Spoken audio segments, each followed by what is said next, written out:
The Adventure of the Dancing Men. Holmes had been seated for some hours in silence with his long, thin back curved over a chemical vessel in which he was brewing a particularly malodorous product. His head was sunk upon his breast, and he looked from my point of view like a strange, lank bird, with dull gray plumage and a black topknot. "So, Watson," said he, suddenly, "you do not propose to invest in South African securities?" I gave a start of astonishment. Accustomed as I was to Holmes's curious faculties, this sudden intrusion into my most intimate thoughts was utterly inexplicable. "How on earth do you know that?" I asked. He wheeled round upon his stool, with a steaming test tube in his hand and a gleam of amusement in his deep-set eyes. "Now, Watson, confess yourself utterly taken aback," said he. "I am. I ought to make you sign a paper to that effect." "Why?" "Because in 5 minutes you will say that it is all so absurdly simple." "I am sure that I shall say nothing of the kind. You see, my dear Watson," he propped his test tube in the rack and began to lecture with the air of a professor addressing his class, "it is not really difficult to construct a series of inferences, each dependent upon its predecessor and each simple in itself. If, after doing so, one simply knocks out all the central inferences and presents one's audience with the starting point and the conclusion, one may produce a startling, though possibly a meretricious, effect." Now, it was not really difficult, by an inspection of the groove between your left forefinger and thumb, to feel sure that you did not propose to invest your small capital in the goldfields. "I see no connection." "Very likely not, but I can quickly show you a close connection. Here are the missing links of the very simple chain. 1. You had chalk between your left finger and thumb when you returned from the club last night. 2. You put chalk there when you play billiards to steady the cue. 3. You never play billiards except with Thurston. 4. You told me 4 weeks ago that Thurston had an option on some South African property which would expire in a month, and which he desired you to share with him. 5.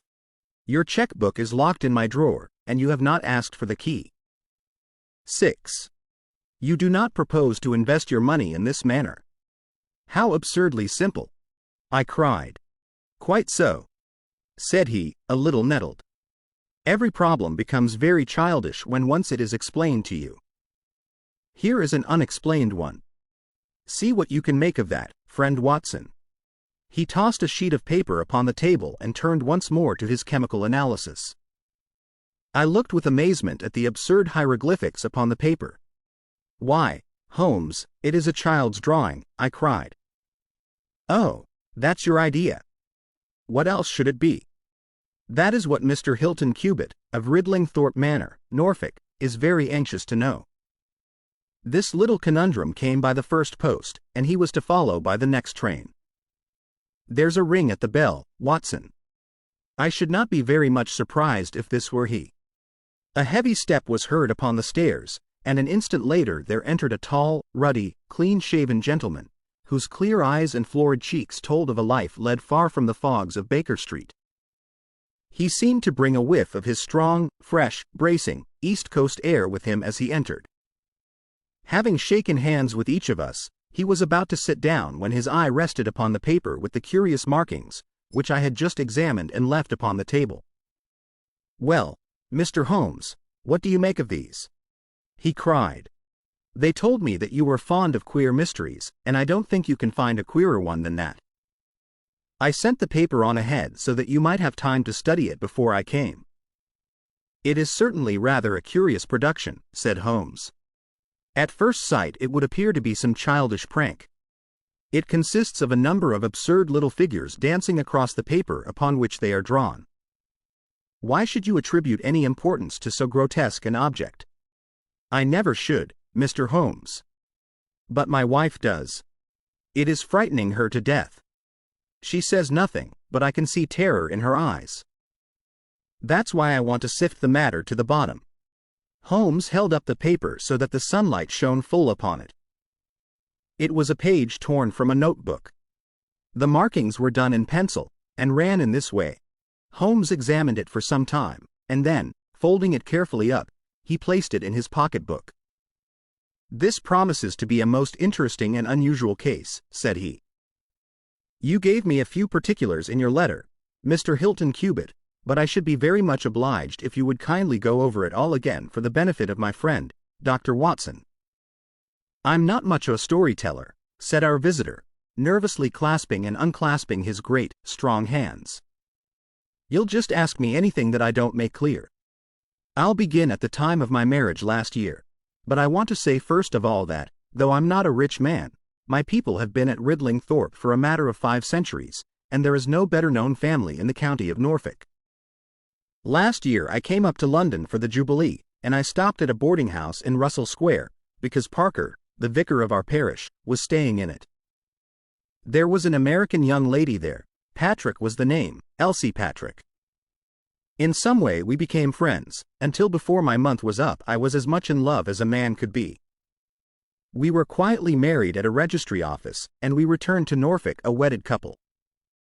You'll think it very mad, Mr. Holmes, that a man of a good old family should marry a wife in this fashion, knowing nothing of her past or of her people, but if you saw her and knew her it would help you to understand. She was very straight about it, was Elsie. I can't say that she did not give me every chance of getting out of it if I wished to do so. I have had some very disagreeable associations in my life, said she.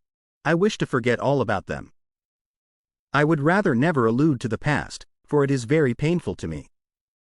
If you take me, Hilton, you will take a woman who has nothing that she need be personally ashamed of, but you will have to be content with my word for it, and to allow me to be silent as to all that passed up to the time when I became yours. If these conditions are too hard, then go back to Norfolk and leave me to the lonely life in which you found me." It was only the day before our wedding that she said those very words to me. I told her that I was content to take her on her own terms, and I have been as good as my word. Well, we have been married now for a year, and very happy we have been. But about a month ago, at the end of June, I saw for the first time signs of trouble. One day my wife received a letter from America. I saw the American stamp. She turned deadly white, read the letter, and threw it into the fire. She made no allusion to it afterwards, and I made none, for a promise is a promise, but she has never known an easy hour from that moment. There is always a look of fear upon her face, a look as if she were waiting and expecting. She would do better to trust me. She would find that I was her best friend. But until she speaks I can say nothing. Mind you, she is a truthful woman, Mr. Holmes, and whatever trouble there may have been in her past life it has been no fault of hers. I am only a simple Norfolk squire, but there is not a man in England who ranks his family honor more highly than I do. She knows it well, and she knew it well before she married me. She would never bring any stain upon it, of that I am sure. Well, now I come to the queer part of my story. About a week ago, it was the Tuesday of last week, I found on one of the window sills a number of absurd little dancing figures, like these upon the paper. They were scrawled with chalk. I thought that it was the stable boy who had drawn them, but the lad swore he knew nothing about it. Anyhow, they had come there during the night. I had them washed out, and I only mentioned the matter to my wife afterwards. To my surprise she took it very seriously, and begged me if any more came to let her see them. None did come for a week, and then yesterday morning I found this paper lying on the sundial in the garden. I showed it to Elsie, and down she dropped in a dead faint. Since then she has looked like a woman in a dream, half dazed, and with terror always lurking in her eyes. It was then that I wrote and sent the paper to you, Mr. Holmes. It was not a thing that I could take to the police, for they would have laughed at me, but you will tell me what to do. I am not a rich man, but if there is any danger threatening my little woman I would spend my last copper to shield her. He was a fine creature, this man of the old English soil, simple, straight, and gentle, with his great, earnest blue eyes and broad, comely face. His love for his wife and his trust in her shone in his features. Holmes had listened to his story with the utmost attention, and now he sat for some time in silent thought. "Don't you think, Mr. Cubitt," said he, at last, "that your best plan would be to make a direct appeal to your wife, and to ask her to share her secret with you?" Hilton Cubitt shook his massive head. A promise is a promise, Mr. Holmes. If Elsie wished to tell me, she would. If not, it is not for me to force her confidence. But I am justified in taking my own line, and I will. Then I will help you with all my heart. In the first place, have you heard of any strangers being seen in your neighborhood? No. I presume that it is a very quiet place. Any fresh face would cause comment? In the immediate neighborhood, yes. But we have several small watering places not very far away. And the farmers take in lodgers. These hieroglyphics have evidently a meaning. If it is a purely arbitrary one, it may be impossible for us to solve it. If, on the other hand, it is systematic, I have no doubt that we shall get to the bottom of it. But this particular sample is so short that I can do nothing, and the facts which you have brought me are so indefinite that we have no basis for an investigation. I would suggest that you return to Norfolk, that you keep a keen lookout, and that you take an exact copy of any fresh dancing men which may appear. It is 1,000 pities that we have not a reproduction of those which were done in chalk upon the window-sill. Make a discreet inquiry also as to any strangers in the neighborhood. When you have collected some fresh evidence, come to me again. That is the best advice which I can give you, Mr. Hilton Cubitt. If there are any pressing fresh developments, I shall be always ready to run down and see you in your Norfolk home. The interview left Sherlock Holmes very thoughtful, and several times in the next few days I saw him take his slip of paper from his notebook and look long and earnestly at the curious figures inscribed upon it. He made no allusion to the affair, however, until one afternoon a fortnight or so later. I was going out when he called me back. "You had better stay here, Watson." "Why?" "Because I had a wire from Hilton Cubitt this morning. You remember Hilton Cubitt, of the dancing men? He was to reach Liverpool Street at 1:20. He may be here at any moment. I gather from his wire that there have been some new incidents of importance." We had not long to wait, for our Norfolk squire came straight from the station as fast as a hansom could bring him. He was looking worried and depressed, with tired eyes and a lined forehead. "It's getting on my nerves, this business, Mr. Holmes," said he, as he sank, like a wearied man, into an armchair. "It's bad enough to feel that you are surrounded by unseen, unknown folk, who have some kind of design upon you. But when, in addition to that, you know that it is just killing your wife by inches, then it becomes as much as flesh and blood can endure. She's wearing away under it, just wearing away before my eyes." "Has she said anything yet?" "No, Mr. Holmes, she has not. And yet there have been times when the poor girl has wanted to speak, and yet could not quite bring herself to take the plunge. I have tried to help her, but I dare say I did it clumsily, and scared her off from it. She has spoken about my old family, and our reputation in the county, and our pride in our unsullied honor, and I always felt it was leading to the point. But somehow it turned off before we got there." "But you have found out something for yourself?" "A good deal, Mr. Holmes. I have several fresh dancing men pictures for you to examine, and, what is more important, I have seen the fellow." "What, the man who draws them?" "Yes, I saw him at his work.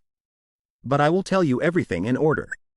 When I got back after my visit to you, the very first thing I saw next morning was a fresh crop of dancing men. They had been drawn in chalk upon the black wooden door of the tool house, which stands beside the lawn in full view of the front windows. I took an exact copy, and here it is." He unfolded a paper and laid it upon the table.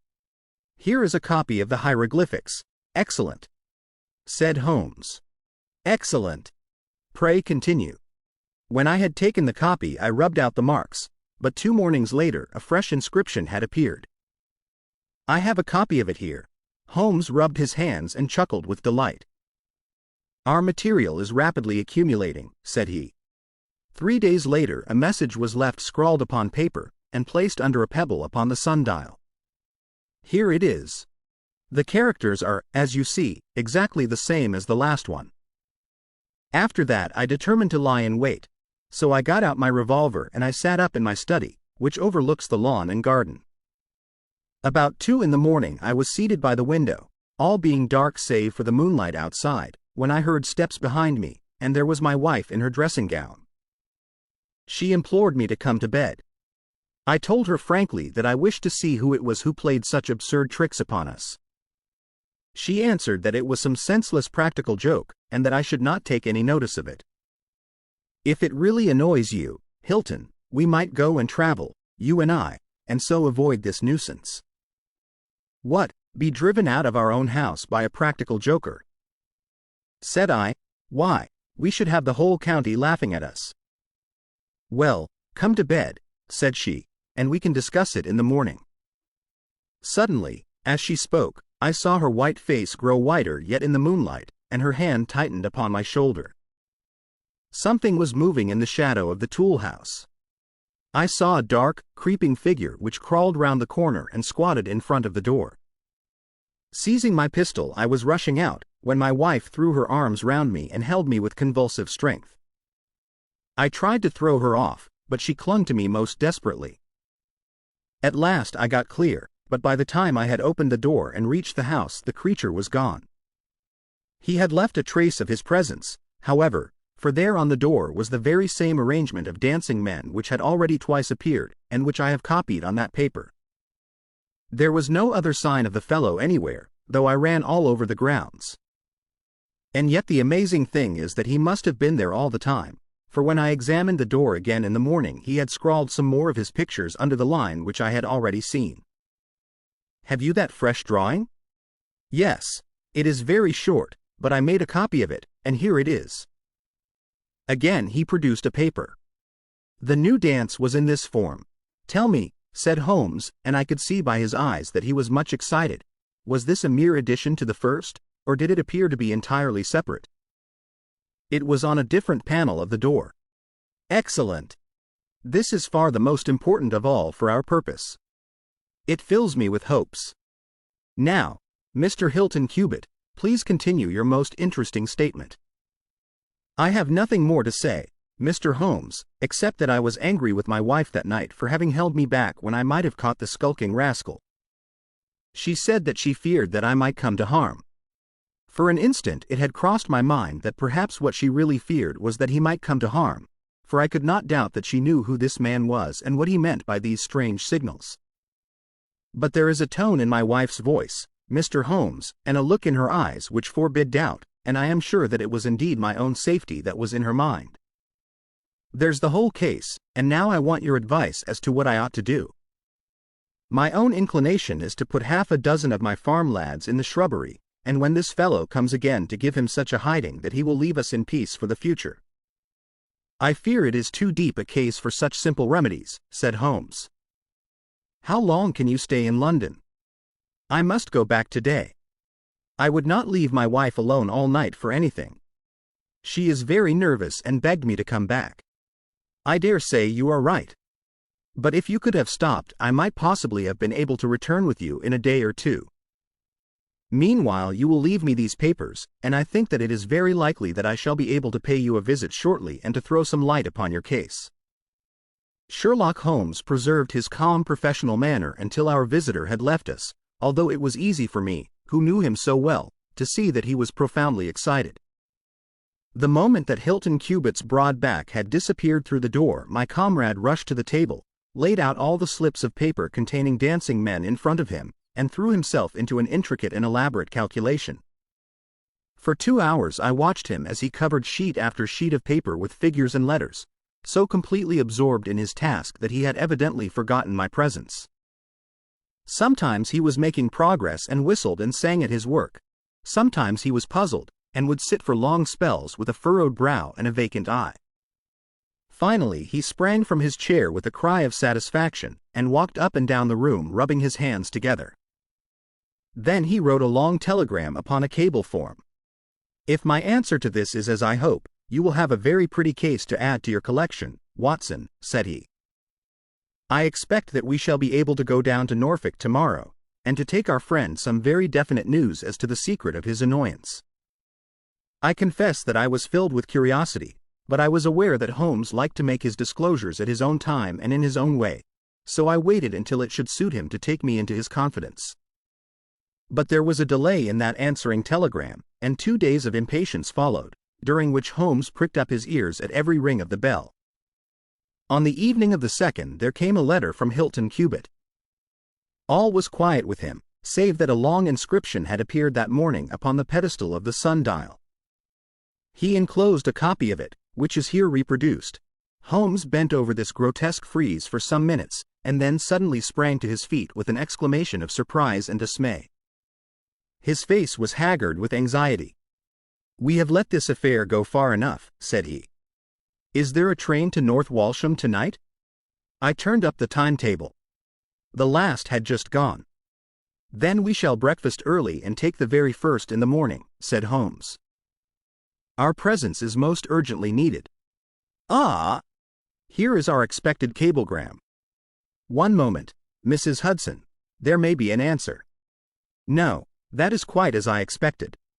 This message makes it even more essential that we should not lose an hour in letting Hilton Cubitt know how matters stand, for it is a singular and a dangerous web in which our simple Norfolk squire is entangled.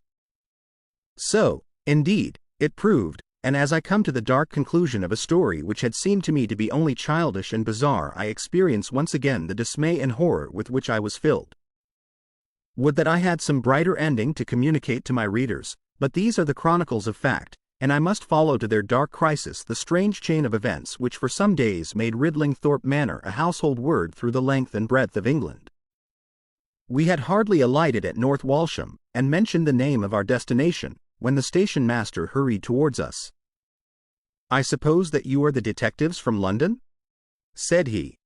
A look of annoyance passed over Holmes's face. "What makes you think such a thing?" "Because Inspector Martin from Norwich has just passed through." "But maybe you are the surgeons." "She's not dead, or wasn't by last accounts." "You may be in time to save her yet, though it be for the gallows." Holmes's brow was dark with anxiety. "We are going to Ridlingthorpe Manor," said he, "but we have heard nothing of what has passed there." "It's a terrible business," said the station master. "They are shot, both Mr. Hilton Cubitt and his wife. She shot him and then herself, so the servants say. He's dead and her life is despaired of. Dear, dear, one of the oldest families in the county of Norfolk, and one of the most honored." Without a word, Holmes hurried to a carriage, and during the long 7 miles drive he never opened his mouth. Seldom have I seen him so utterly despondent.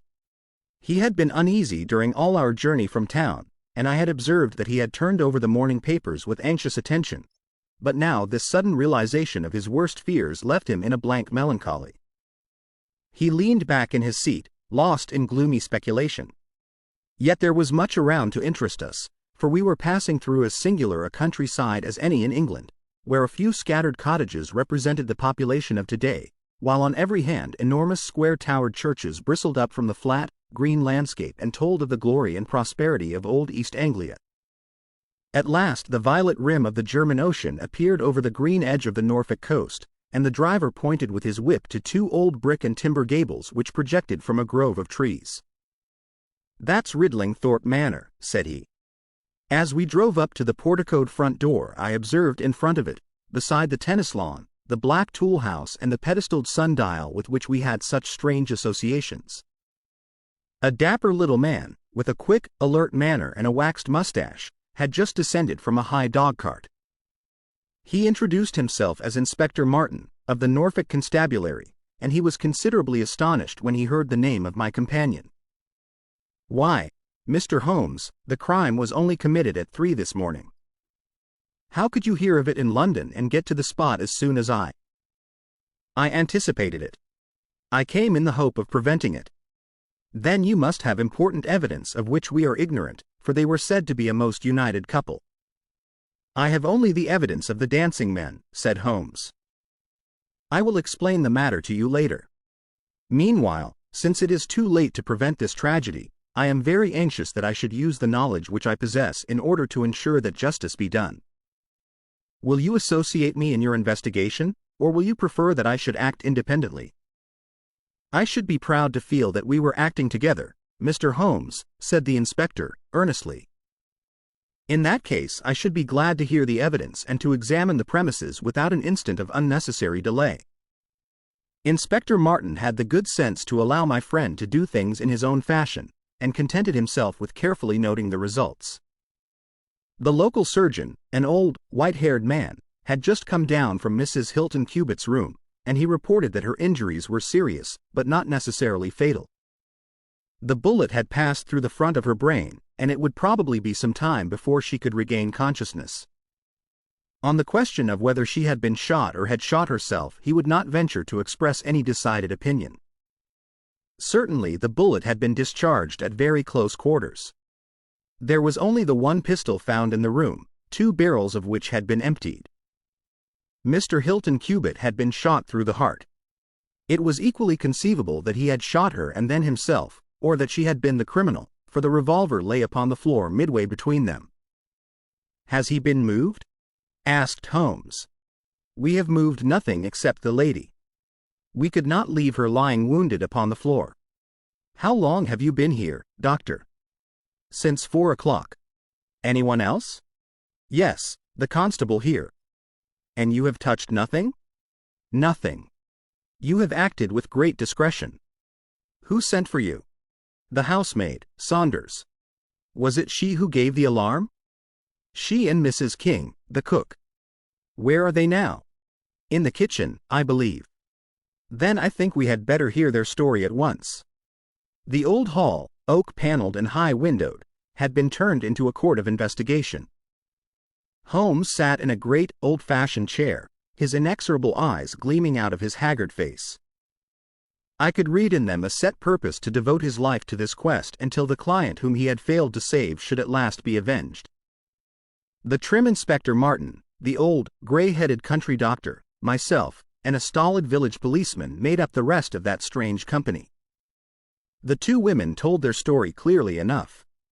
They had been aroused from their sleep by the sound of an explosion, which had been followed a minute later by a second one. They slept in adjoining rooms, and Mrs. King had rushed in to Saunders.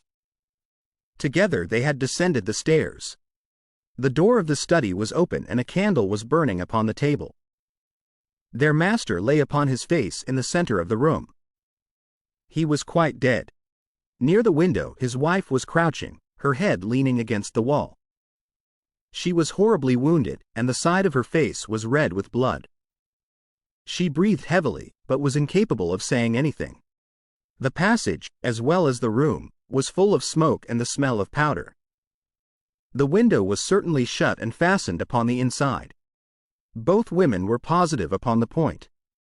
They had at once sent for the doctor and for the constable. Then, with the aid of the groom and the stable boy, they had conveyed their injured mistress to her room.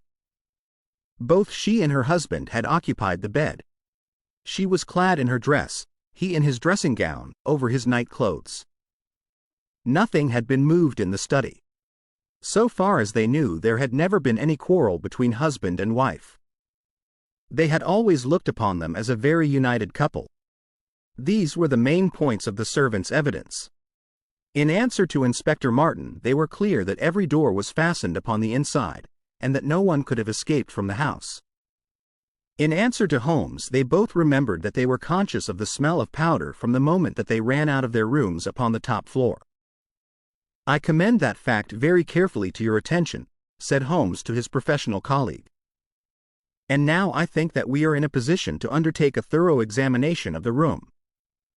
The study proved to be a small chamber, lined on 3 sides with books, and with a writing table facing an ordinary window, which looked out upon the garden. Our first attention was given to the body of the unfortunate squire, whose huge frame lay stretched across the room. His disordered dress showed that he had been hastily aroused from sleep. The bullet had been fired at him from the front, and had remained in his body after penetrating the heart.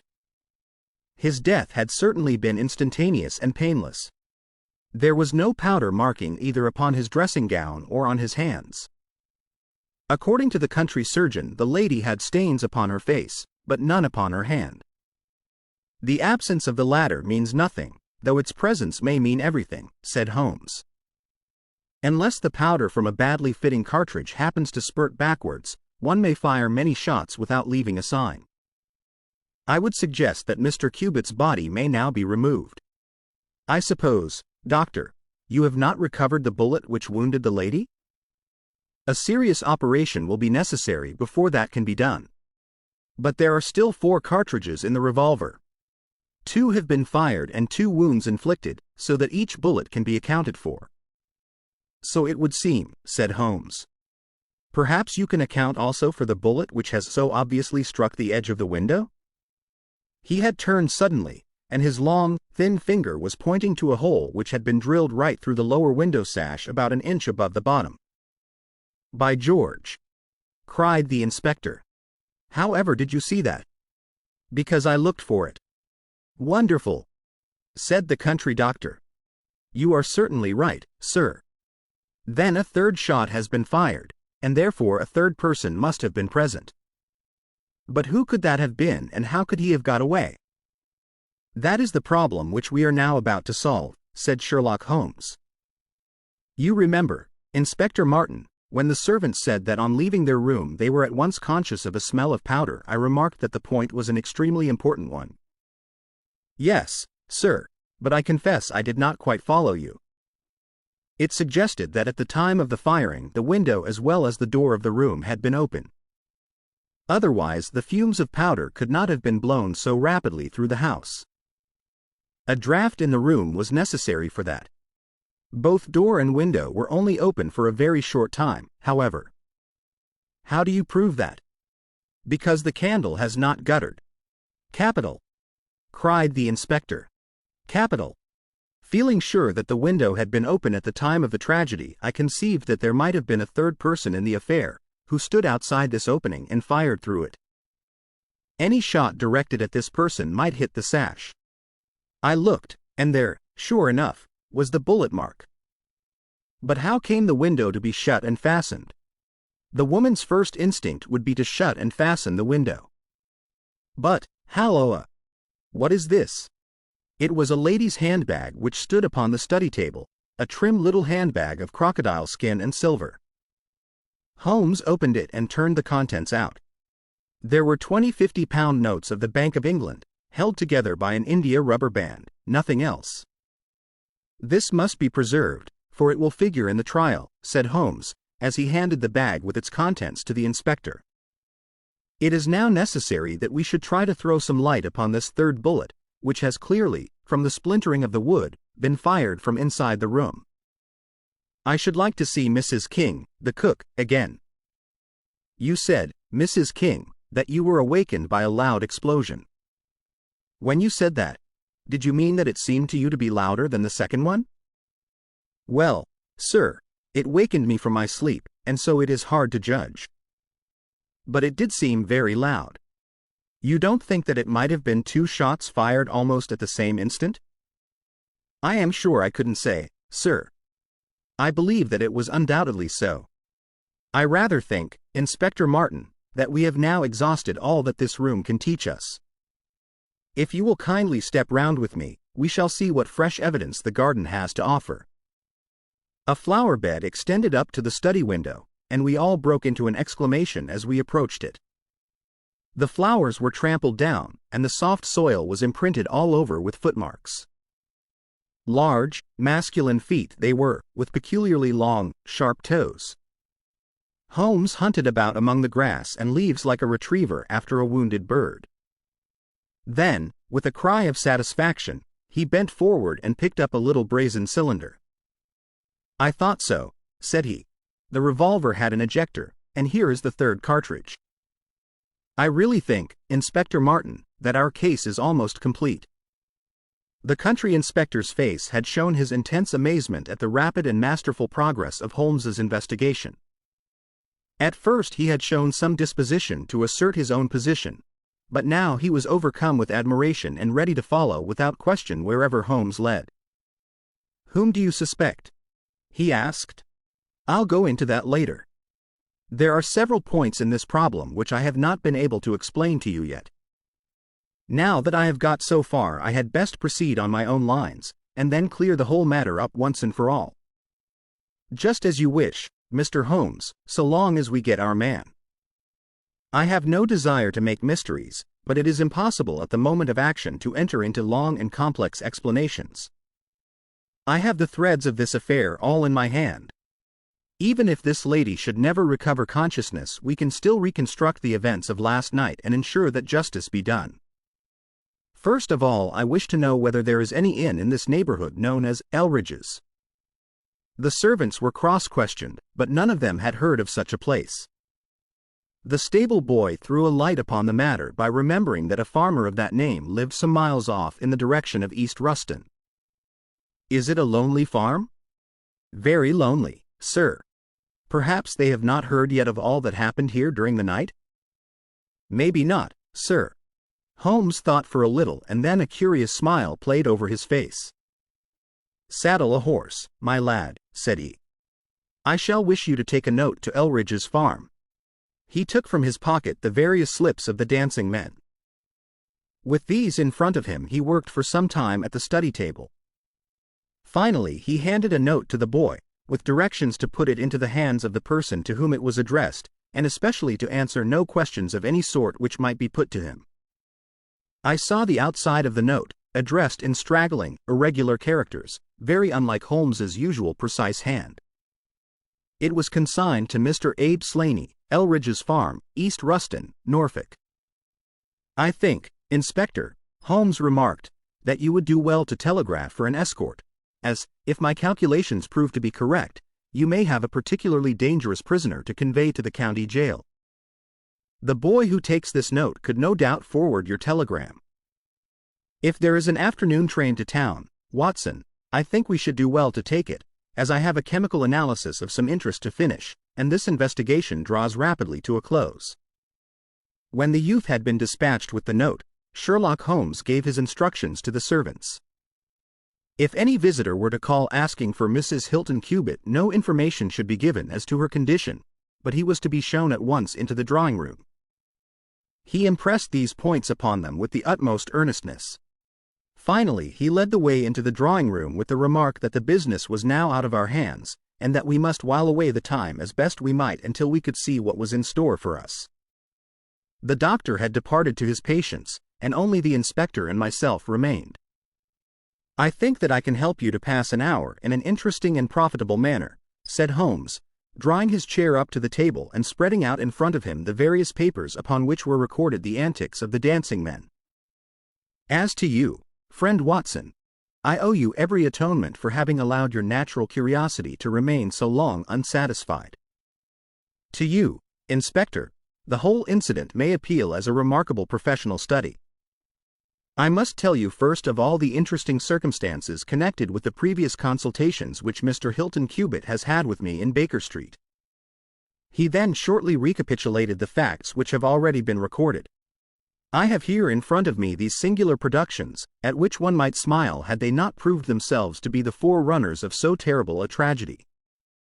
I am fairly familiar with all forms of secret writings, and am myself the author of a trifling monograph upon the subject, in which I analyze 160 separate ciphers, but I confess that this is entirely new to me.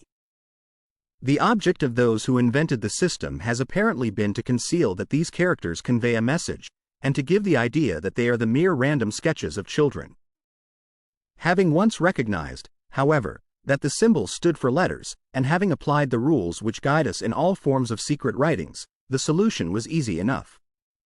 The first message submitted to me was so short that it was impossible for me to do more than to say with some confidence that the symbol stood for E. As you are aware, E is the most common letter in the English alphabet, and it predominates to so marked an extent that even in a short sentence one would expect to find it most often. Out of 15 symbols in the first message, 4 were the same, so it was reasonable to set this down as E. It is true that in some cases the figure was bearing a flag and in some cases not, but it was probable from the way in which the flags were distributed that they were used to break the sentence up into words. I accepted this as a hypothesis, and noted that E was represented by, but now came the real difficulty of the inquiry. The order of the English letters after E is by no means well marked, and any preponderance which may be shown in an average of a printed sheet may be reversed in a single short sentence. Speaking roughly, T, A, O, I, N, S, H, R, D, and L are the numerical order in which letters occur. but T, A, O, and I are very nearly abreast of each other, and it would be an endless task to try each combination until a meaning was arrived at. I, therefore, waited for fresh material. In my second interview with Mr. Hilton Cubitt, he was able to give me 2 other short sentences and 1 message, which appeared, since there was no flag, to be a single word. Here are the symbols. Now, in the single word I have already got the 2 E's coming second and fourth in a word of 5 letters. It might be sever, or lever, or never. There can be no question that the latter as a reply to an appeal is far the most probable, and the circumstances pointed to its being a reply written by the lady. Accepting it as correct, we are now able to say that the symbols stand respectively for N, V, and R. Even now I was in considerable difficulty, but a happy thought put me in possession of several other letters. It occurred to me that if these appeals came, as I expected, from someone who had been intimate with the lady in her early life, a combination which contained 2 E's with 3 letters between might very well stand for the name Elsie. On examination I found that such a combination formed the termination of the message, which was 3 times repeated. It was certainly some appeal to Elsie. In this way I had got my L, S, and I. But what appeal could it be? There were only 4 letters in the word which preceded Elsie, and it ended in E. Surely the word must be come. I tried all other 4 letters ending in E, but could find none to fit the case. So now I was in possession of C, O, and M, and I was in a position to attack the first message once more, dividing it into words and putting dots for each symbol which was still unknown. So treated, it worked out in this fashion. M. Air. ESL. Nay. Now the first letter can only be A, which is a most useful discovery, since it occurs no fewer than 3 times in this short sentence, and the H is also apparent in the second word. Now it becomes AM here AE slain. Or, filling in the obvious vacancies in the name, AM here Abe Slaney. I had so many letters now that I could proceed with considerable confidence to the second message, which worked out in this fashion, AELRI. S. Here I could only make sense by putting T and G for the missing letters, and supposing that the name was that of some house or inn at which the writer was staying. Inspector Martin and I had listened with the utmost interest to the full and clear account of how my friend had produced results which had led to so complete a command over our difficulties. "What did you do then, sir?" asked the inspector. I had every reason to suppose that this Abe Slaney was an American, since Abe is an American contraction, and since a letter from America had been the starting point of all the trouble. I had also every cause to think that there was some criminal secret in the matter. The lady's allusions to her past and her refusal to take her husband into her confidence both pointed in that direction. I therefore cabled to my friend, Wilson Hargreave, of the New York Police Bureau, who has more than once made use of my knowledge of London crime. I asked him whether the name of Abe Slaney was known to him. Here is his reply: "The most dangerous crook in Chicago." On the very evening upon which I had his answer, Hilton Cubitt sent me the last message from Slaney. Working with known letters, it took this form: Elsie. Re. Are to meet thy go. The addition of AP and AD completed a message which showed me that the rascal was proceeding from persuasion to threats, and my knowledge of the crooks of Chicago prepared me to find that he might very rapidly put his words into action. I at once came to Norfolk with my friend and colleague, Dr. Watson, but, unhappily, only in time to find that the worst had already occurred. "It is a privilege to be associated with you in the handling of a case," said the inspector, warmly. "You will excuse me, however, if I speak frankly to you. You are only answerable to yourself, but I have to answer to my superiors. If this Abe Slaney, living at Elridge's, is indeed the murderer, and if he has made his escape while I am seated here, I should certainly get into serious trouble. You need not be uneasy. He will not try to escape. How do you know? To fly would be a confession of guilt. Then let us go to arrest him. I expect him here every instant. But why should he come? Because I have written and asked him. But this is incredible, Mr. Holmes. Why should he come because you have asked him? Would not such a request rather rouse his suspicions and cause him to fly? "I think I have known how to frame the letter," said Sherlock Holmes. "In fact, if I am not very much mistaken, here is the gentleman himself coming up the drive." A man was striding up the path which led to the door. He was a tall, handsome, swarthy fellow, clad in a suit of gray flannel, with a Panama hat, a bristling black beard, and a great, aggressive hooked nose, and flourishing a cane as he walked. He swaggered up the path as if the place belonged to him, and we heard his loud, confident peal at the bell. "I think, gentlemen," said Holmes, quietly, "that we had best take up our position behind the door. Every precaution is necessary when dealing with such a fellow. You will need your handcuffs, Inspector. You can leave the talking to me." We waited in silence for a minute, one of those minutes which one can never forget. Then the door opened and the man stepped in. In an instant Holmes clapped a pistol to his head and Martin slipped the handcuffs over his wrists. It was all done so swiftly and deftly that the fellow was helpless before he knew that he was attacked.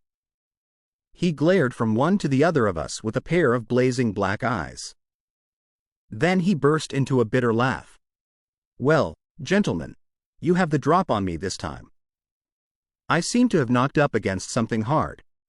But I came here in answer to a letter from Mrs. Hilton Cubitt. Don't tell me that she is in this? Don't tell me that she helped to set a trap for me? Mrs. Hilton Cubitt was seriously injured and is at death's door." The man gave a hoarse cry of grief which rang through the house. "You're crazy," he cried, fiercely. "It was he that was hurt, not she. Who would have hurt little Elsie? I may have threatened her, God forgive me, but I would not have touched a hair of her pretty head. Take it back, you. Say that she is not hurt. She was found badly wounded by the side of her dead husband." He sank with a deep groan onto the settee and buried his face in his manacled hands. For 5 minutes he was silent. Then he raised his face once more and spoke with the cold composure of despair. "I have nothing to hide from you, gentlemen," said he. "If I shot the man, he had his shot at me, and there's no murder in that. But if you think I could have hurt that woman, then you don't know either me or her. I tell you there was never a man in this world loved a woman more than I loved her. I had a right to her. She was pledged to me years ago. Who was this Englishman that he should come between us? I tell you that I had the first right to her, and that I was only claiming my own." "She broke away from your influence when she found the man that you are," said Holmes, sternly. "She fled from America to avoid you, and she married an honorable gentleman in England. You dogged her and followed her and made her life a misery to her in order to induce her to abandon the husband whom she loved and respected in order to fly with you, whom she feared and hated. You have ended by bringing about the death of a noble man and driving his wife to suicide.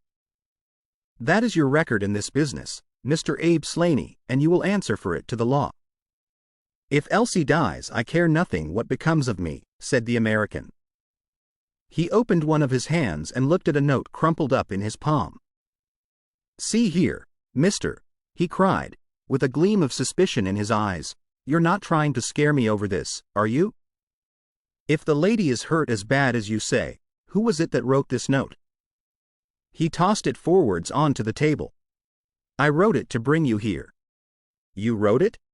"There was no one on earth outside the joint who knew the secret of the dancing men." "How came you to write it?" "What one man can invent another can discover," said Holmes. "There is a cab coming to convey you to Norwich, Mr. Slaney. But, meanwhile, you have time to make some small reparation for the injury you have wrought. Are you aware that Mrs. Hilton Cubitt has herself lain under grave suspicion of the murder of her husband, and that it was only my presence here and the knowledge which I happen to possess which has saved her from the accusation? The least that you owe her is to make it clear to the whole world that she was in no way, directly or indirectly, responsible for his tragic end." "I ask nothing better," said the American. "I guess the very best case I can make for myself is the absolute naked truth." "It is my duty to warn you that it will be used against you," cried the inspector, with the magnificent fair play of the British criminal law. Slaney shrugged his shoulders. "I'll chance that," said he. "First of all, I want you gentlemen to understand that I have known this lady since she was a child. There were 7 of us in a gang in Chicago, and Elsie's father was the boss of the joint. He was a clever man, was old Patrick. It was he who invented that writing, which would pass as a child's scrawl unless you just happened to have the key to it. Well, Elsie learned some of our ways, but she couldn't stand the business, and she had a bit of honest money of her own, so she gave us all the slip and got away to London. She had been engaged to me, and she would have married me, I believe, if I had taken over another profession, but she would have nothing to do with anything on the cross. It was only after her marriage to this Englishman that I was able to find out where she was. I wrote to her, but got no answer. After that I came over, and, as letters were no use, I put my messages where she could read them. Well, I have been here a month now. I lived in that farm, where I had a room down below, and could get in and out every night, and no one the wiser. I tried all I could to coax Elsie away. I knew that she read the messages, for once she wrote an answer under one of them. Then my temper got the better of me, and I began to threaten her. She sent me a letter then, imploring me to go away and saying that it would break her heart if any scandal should come upon her husband. She said that she would come down when her husband was asleep at 3 in the morning, and speak with me through the end window, if I would go away afterwards and leave her in peace. She came down and brought money with her, trying to bribe me to go. This made me mad, and I caught her arm and tried to pull her through the window. At that moment in rushed the husband with his revolver in his hand. Elsie had sunk down upon the floor, and we were face to face. I was healed also, and I held up my gun to scare him off and let me get away. He fired and missed me. I pulled off almost at the same instant, and down he dropped.